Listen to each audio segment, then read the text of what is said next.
Estamos en comunicación con el doctor Gustavo Ciampa, abogado laboralista, titular de la corriente 7 de julio. ¿Cómo te va, Gustavo? Edgardo Chile, saludo aquí por Estado de Alerta por la Radio Cooperativa. Edgardo, ¿cómo te va? Un gusto estar en tu programa. Gracias, como siempre. ¿Te sorprendió esta iniciativa? Porque de alguna manera, si querés, entre comillas, ha sido valiente, poco hipócrita, digo. Se ha definido en agenda una discusión. Mira, me sorprendió la oportunidad en la que lo plantearon, ¿no? No me sorprende que lo quieran hacer porque es coherente con su línea ideológica. Pero la oportunidad sí, que lo hicieran 3 días antes del cierre de la campaña, antes del cierre de las PASO, ¿no? Y en plena campaña electoral me llamó la atención. Creo que tiene su lógica política, que es disputar con Milei el espacio de la derecha. Entonces, ¿y por qué digo que me sorprendió? Porque en general estos proyectos siempre, estos sectores los mantuvieron ocultos. Cuando fue la elección de medio término del 2017, la presidencia de Mauricio Macri, hasta el día de las elecciones, tanto el quien era el presidente como su ministro de Trabajo, después degradado a secretario de Trabajo, dijeron que no pensaban mandar al Congreso ningún proyecto de ley de reforma laboral. Que eso, que la idea era, se planteaba en los convenios colectivos, parte de los sindicatos, las empresas, pero que no iban a mandar ningún proyecto de ley. Fueron las elecciones el domingo de octubre del 2017 y a los pocos días ya enviaron al Congreso de la Nación un proyecto de ley de reforma laboral que contenía, entre otras cosas, esta misma que está planteando ahora la Reta Lustó.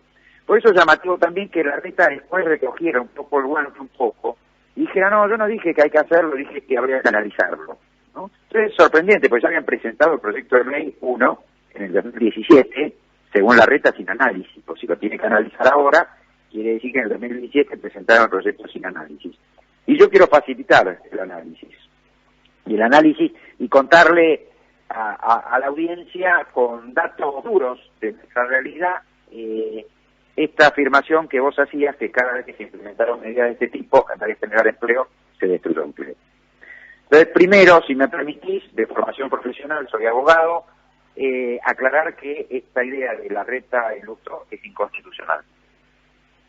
Es inconstitucional. Es tan inconstitucional como si alguien presentara una ley diciendo en Argentina no hay más propiedad privada. Y cada quien tiene derecho a agarrar las cosas de cada cual y nadie puede invocar que hable de su propiedad. Tan inconstitucional como eso. Gustavo, vos hablás puntualmente por el tema de las indemnizaciones, por los derechos ya conquistados.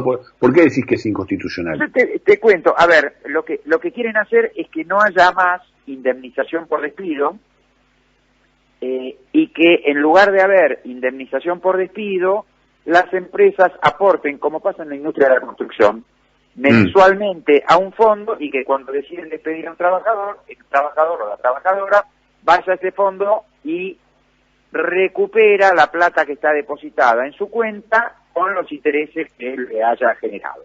Sí, es un seguro. Sí, es un seguro que es un gran invento, como decíamos al inicio del programa, del sistema capitalista, donde se paga 2 veces lo mismo, ¿no? Un gran invento. Claro, pero vos fijate que además hasta está la mentira en el nombre, porque tampoco es un seguro. Los seguros cubren contingencias. Riesgos, no cubren actos voluntarios. Claro. Y el despido no es una contingencia. Claro, es un acto voluntario.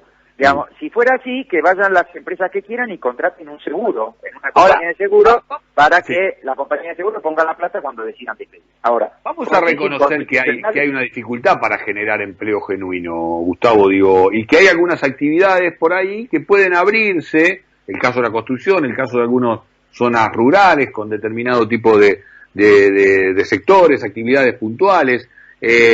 A mí lo que me llama la atención frente a esto, a ver si me ayudás a pensarlo, es que no se plantee la contraprestación a esta situación. Digo, no, si yo te abro alguna cuestión que tiene que ver con algo que yo, porque digo, esto han sido conquistas, digo, el aguinaldo, las vacaciones pagas, digo, no es que vino del cielo o que de golpe los patrones se volvieron buenos y las dieron, no, esto han sido conquistas. Y bueno, hay otro escenario, ¿no? El actual mundo laboral tiene otra dinámica, con vos hemos conversado incluso sobre el tema de home office, el trabajo a distancia y demás. Bueno, hay otra dinámica. fenómeno, pero que todos pongan algo y que el Estado también participe fuertemente en la legislación al respecto. Y a mí me sorprende que no está siendo rechazada con la magnitud que debiera, a mi entender, por el propio movimiento obrero, por los dirigentes sindicales, ¿no? Sí, a ver, yo he visto, digamos, la Corriente Federal sacó comunicado rechazándolo, la CGT también, la CTA también, digamos, hay posición fijada, Ahora, pues es que esto no es nada más que un tema económico, porque trabajador o trabajadora, la indemnización por despido es la forma de establecer la protección contra el despido arbitrario. El despido arbitrario es el despido sin causa. La Constitución Nacional ordena que las leyes protejan a los trabajadores contra el despido sin causa, contra el despido arbitrario. El despido sin causa, las empresas no tienen derecho en Argentina a despedir sin causa, es un acto ilícito. Por eso la Constitución ordena proteger contra ese acto ilícito. Y la medida de la protección, la indemnización te marca la medida de la protección.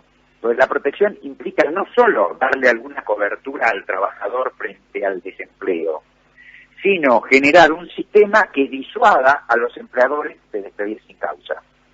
Cuando la indemnización es cara y el empleador dice no quiero despedir porque me sale caro, es que esa norma está cumpliendo con el mandato constitucional. Pues no es solo tema económico.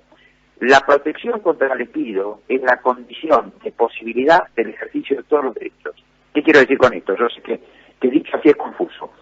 Si la ley le reconoce a los trabajadores derecho a las vacaciones, derecho a licencia, derecho a cobrar el sueldo que corresponde por su categoría, derecho a cobrar horas extras si trabajan horas extras, derecho a la limitación de la jornada, no hay trabajador que pueda hacer valer ninguno de esos derechos si al día siguiente puede ser despedido libremente por la empresa sin que la empresa tenga la carga de indemnizarlo. Si no hay protección al trabajador frente al despido arbitrario, de poco sirve que la ley le reconozca derecho al aguinaldo, porque el trabajador que no lo cobra no lo va a reclamar cuando el día siguiente lo despiden gratis para la empresa. No, con lo cual, este es el elemento disuasivo que tiene que tener la protección contra el despido arbitrario. Y en el caso de implementarse el proyecto que tiene la Reta y que presentó Lutero en el Senado, deja de haber protección contra el despido arbitrario, porque no hay disuasivo. Es más, es un proyecto de ley que desprotege frente al despido arbitrario. La otra nota de inconstitucionalidad, te termino rápido esta idea, sí, es que viola convenios internacionales de derechos humanos, porque es una norma regresiva, retrocede en los derechos sociales, retrocede en los derechos laborales, y el Pacto Internacional de los Derechos Económicos, Sociales y Culturales impide la regresión de los derechos. Esto se lo destacó al gobierno de Macri en la ciudad de Montevideo, en octubre del 2017, la Comisión Interamericana de Derechos Humanos, cuando tomó audiencia para analizar, entre otras, las denuncias por violación a los derechos humanos que había en Argentina desde el gobierno de Mauricio Macri por la persecución a los abogados laboralistas, por la persecución a los funcionarios del trabajo. Tuvo que ir el gobierno desde entonces a dar explicaciones, y cuando mencionamos la reforma laboral que estaba por mandar el gobierno, la relatora de la Comisión Interamericana de Derechos Humanos dijo: la Comisión no admite que haya regresión en los derechos. Eso por un lado. Pero por otro lado, estos proyectos, estas normas, no generaron empleo en la Argentina. Mira, cuando se eliminó la indemnización por despido, se habilitaron mecanismos de contratación sin derecho a indemnización por despido. Diciembre de 1991 había un 6% de desocupación en la Argentina. Se crearon 4 formas de contratación. 2 sin derecho a indemnización. Mira Figueroa, 2, ¿no? ¿Cómo? Armando Mira Figueroa, ¿no? Claro, esta es previa a Caro Figueroa. Mira. Todavía no era Caro Figueroa el ministro. El ministro, cuando salió esta ley, era el Chango Díaz, viceministro de Trabajo, Enrique Rodríguez. Ley de empleo, diciembre de 1991. Forma de contratación sin derecho a indemnización, y otras 2 solo medio sueldo de indemnización, no medio sueldo por año, medio sueldo en total. ¿Sabés qué pasó con la desocupación? Creció en el año 1995, ya estaba en el 12,2%, se duplicó. Bueno, ahí es donde yo digo, vos estás argumentando, nos queda pocos minutos, pero digo, vos estás argumentando y a mí me parece que eso es lo que está faltando, porque digo, del otro lado, ¿te acuerdas la última vez que charlábamos? Incluso parece algo de color, pero no lo es. mencionábamos el rol de a quién se califica de abogado laboralista, ¿no? Sí. Digo, si aquel que defienda al laburante o también aquel que defiende los intereses del empresario, ¿no? Del empleador.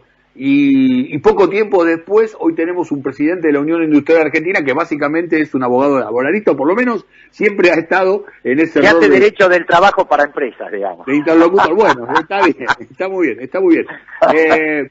Digo, no, parece de color, pero no creo que lo sea. Y un minuto, pero para reflexionar. Por lo que vos decís, me quedo con una idea de fondo que es lo siguiente. Hay una propuesta de máxima, o sea, marcando esto de inconstitucional, si se puede discutir con el fondo de que en realidad no ha generado empleo genuino tampoco este tipo de modificaciones, hay una propuesta de máxima y habría que ver cuál es la de mínima para empezar a negociar algunos cambios a la que hay que estar atentos. Mira, puede ser, pero a ver, vos sabés que con el 12,2 que te digo me quedo corto, porque con más normas de este tipo, en el 95, en el 98 y la ley Vanel con el 2000, desprotegiendo frente al despido, la desocupación terminó en el 21,5 en el año 2002. Y después, Néstor Kirchner restableció el sistema de indemnización por despido, de protección contra el despido arbitrario, que es el que hoy está vigente, sigue vigente, viene desde el 2004. ¿Sabés qué pasó con la desocupación con esta ley que hoy está vigente y quieren reformar? La desocupación bajó del 21,5 al 6,6. Sí, mirá cómo se generó empleo con esta ley. Evidentemente también hay otro tipo de variables que juegan, pero otra vez sirve para... Todavía no apareció tan, dicho así, tan de manera tan obscena, pero la cuestión del costo laboral, ¿no? Aquel latiguillo también con el que nos han castigado mucho a los laburantes. Gustavo, es muy interesante lo que vos decís, última frase, porque sé que está corto de tiempo. Vos decís, bien, hay otras variables. ¿Y sabés qué? Las normas laborales ni generan ni destruyen empleo. Pueden facilitar la destrucción de empleo, pero lo que genera empleo es la política económica, no el cambio en la legislación laboral. La legislación laboral está para proteger a los trabajadores y trabajadoras, porque va su dignidad en esto, En los derechos laborales va la dignidad de los trabajadores y trabajadoras. Sin lugar a dudas. El empleo se genera de la política económica. Tanto así que muchos trabajadores, aún con su salario, están por debajo de la línea de pobreza. Gustavo, gracias por esta comunicación. Te mandamos un abrazo. Edgardo, un gusto como siempre. Un abrazo a la audiencia. El doctor Gustavo Ciampa, abogado laboralista, Corrientes, 7 de julio, pasó por aquí por Estado de Alerta por la Radio Cooperativa Última.